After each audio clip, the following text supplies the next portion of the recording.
ඔයාගේ පුරුපුරුවත් කිරි බොන්න පෙරේතෙද්ද? හැබැයි ඔයා දන්නවද ඔයාගේ පුරුපුරුවට කිරි දුන්නොත් වෙන දේ? කිරිවල තියෙනවා ලැක්ටෝස්. මෙයාලා පුංචි කාලේ නම් ලැක්ටෝස් දිරවන්න පුළුවන් විදිහට මෙයාලගේ ඇඟ හැදිලා තියෙනවා. හැබැයි මෙයාලා ලොකු වෙනකොට මෙයාලගේ ඇඟෙන්ම ලැක්ටෝස් දිරවන්න පුළුවන් හැකියාව නැති වෙනවා. එහෙම නැත්නම් ඒක අඩු වෙනවා.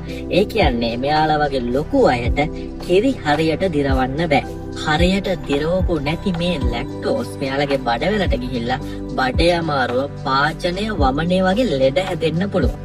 ඔයා මෙයාලට ආදරේ නම් මෙයාලට බොන්න හොඳම දේ තමයි හොඳ පිරිසිදු වතුර. ඔයා කොච්චර ආදරේ වුණත් මෙයාලා ලොකු වුණාට පස්සේ කිරි දෙනවා නම් ඒක මෙයාලට එච්චර හොඳ නැහැ. කිරි දෙන්නම ඕන නම් ඔයාට බලන්න මාකට් වල තියෙනවා ලැක්ටෝස් ෆ්‍රී කිරි. ඒව තමයි මෙයාලට හොඳ. එහෙම නැත්නම් හොඳම දේ මෙයාලට ඇතිතරම් පිරිසිදු වතුර දෙන එක. හැම වෙලේම පුරුපුරුවන්ට කිරිපවන ඔයාගේ යාළුවෝ